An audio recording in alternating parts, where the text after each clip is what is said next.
Hello, everybody, and welcome back to Broken Brand. And today we're going to be talking about gambling, online gambling specifically. Now, CBS put out a little article, a little video today, a little clip that was in my news feed, and I was just like, okay, let's check it out and see what they're saying. And it's a little shocking, to be honest with you. And we're going to talk a little bit about it. Now, it is reported and estimated that there will be $2.7 billion bet during March Madness. March Madness alone. That's it. And that's a lot of money. And it is estimated that 2.5 million people suffer from gambling addiction in the United States. And we had, I think this past, no, it's 2018, wasn't it? I'm trying to remember that article. 2018, the Supreme Court decided to allow online gambling and online betting to be decided by the states and not at the federal level. So this has exploded in a lot of areas that it hasn't been before. Now, there are a lot of people out there that can gamble a little bit, go to the casino, be okay, gamble, have some fun, and that's okay.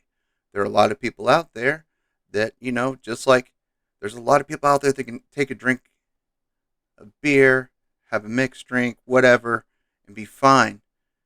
But there's those that can't. That one time sends them on a path of destruction. So that's the problem with gambling in itself. Some people can do it safely and easily and not put themselves in jeopardy or in danger or lead to other bad habits, other bad actions, and that's something that we have to look at and consider. And I'm going to give a little personal thing about this. I don't gamble. I don't like losing money. I don't make a lot of money, and I don't plan on losing it by throwing it away on gambling. So, but in the past 6 weeks, I have consumed the entire Stargate catalog. That is 15 seasons, 4 movies, roughly 250 hours of viewing time on Amazon.com on their Prime Video service. Now, I'm not paying the extra money to remove the ads, so I saw ads through all of this. I can tell you right now, the ads that I saw most frequently, and almost at least two of these every single episode, at least two different ones of these, were this: Priceline, because, hey, you deserve a vacation. Two, Fontainebleau, which is a high-end casino in Vegas. Well, if you're going to take a vacation, why not go to Vegas and gamble? You can't go to Vegas, can't gamble there? Don't worry, we've got you covered. We've got two more ads to help you with that little problem. We've got DraftKings and FanDuel constantly. And I guess DraftKings is doing pretty well because they hired Kevin Hart and Patrick Ewing to do the commercial spot. So they're probably doing pretty good. And finally, Overtime Elite. What's Overtime Elite? It is a small basketball league. So if you don't know what to gamble on, hey, Amazon's got you covered there. Check out our new Overtime Elite basketball league, and you can bet on that. Literally, I saw 2 of those 5 ads every episode. There's usually 2 breaks and 1 at the beginning of every episode, so 3 commercial breaks essentially per episode, and I saw at least 2 of those commercials, almost always FanDuel or DraftKings in that episode during an advertisement break. I mean, gambling is being pushed on us tremendously, and this isn't me being like all gambling's bad. I think all gambling is unwise, and I know people that have gone to the casinos and come back and they're like, "What happened?" Well, I lost everything. I mean, what do you mean everything? Like, I went with $10,000. Lost everything. Where'd you get $10,000? I cleared out everything. I knew I was going to win big this time. They didn't.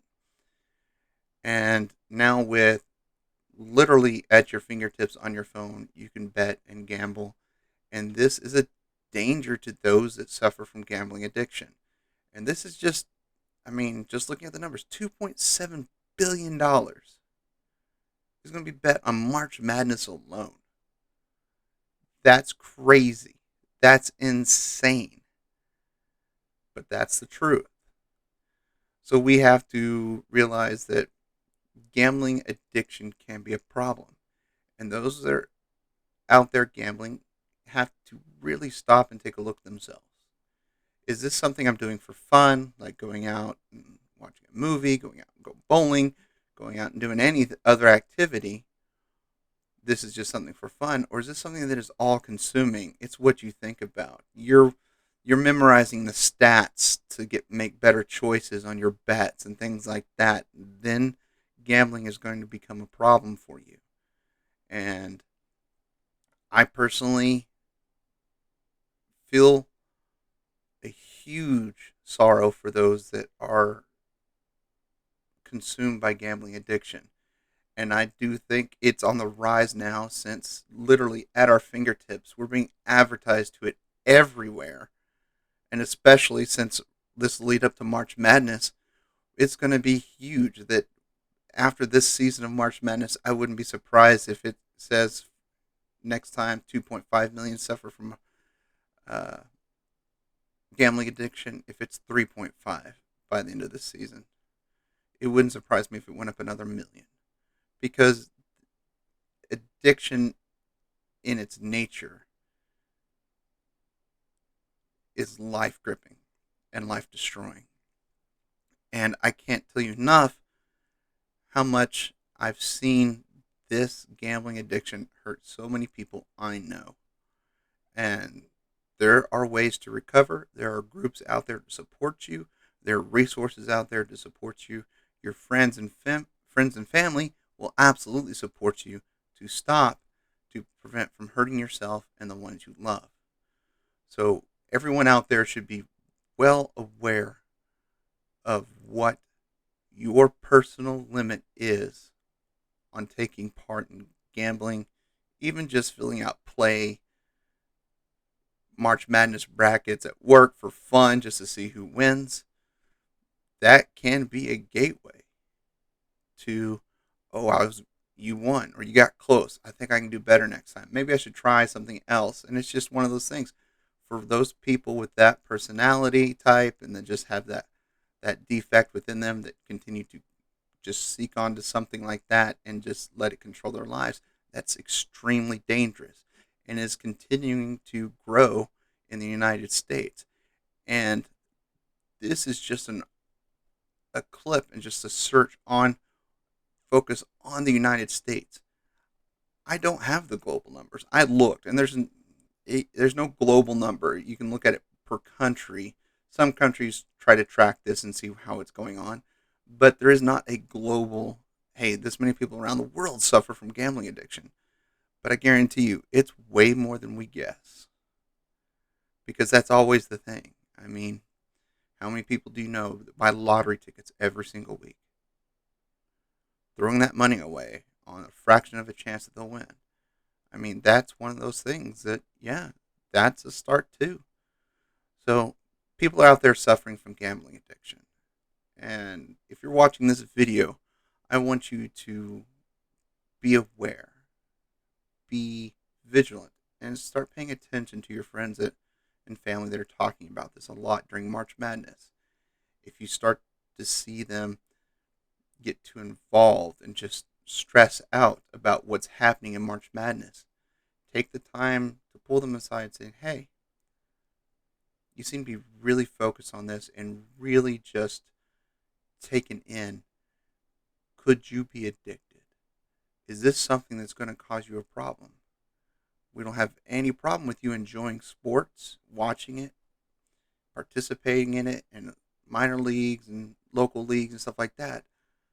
But when you're risking your livelihood and your family's livelihood on it, this becomes a problem.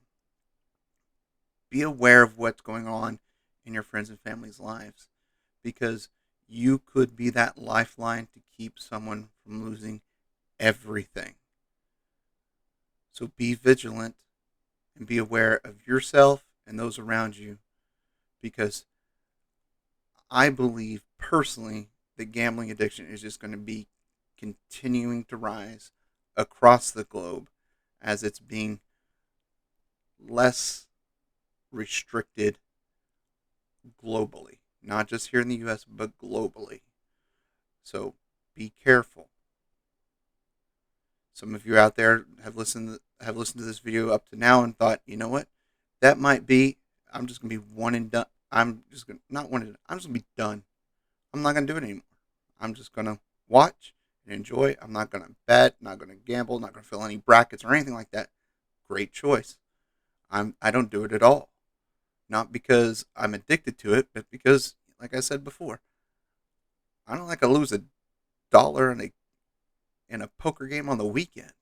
Like, I'm gonna risk anything more than that? Seriously? No. I just can't do it. My brain's like, no, we're not gonna throw away money for no reason. Losing money isn't fun. Even winning money is fun, but it's a rarity. So I don't do it. And there's people out there that have that same feeling. It's not that we're better. That's the conclusion we've come to. Same people have decided, hey, drinking, nope, not gonna do it. Or yeah, marijuana is legal where I live. I don't want to do it just in case. Great. That's a great personal choice for you. Doesn't have to be the personal choice for everyone, but it's a great personal choice for you. Restrict the things that could lead to addiction, and your life will be better for it. So, this March Madness season, be aware, because I love you, you love your friends, you love your family, and it's out of love that we need to help those that suffer. So, until next time, my friends, as always, I love you all, and there's nothing you can do about it.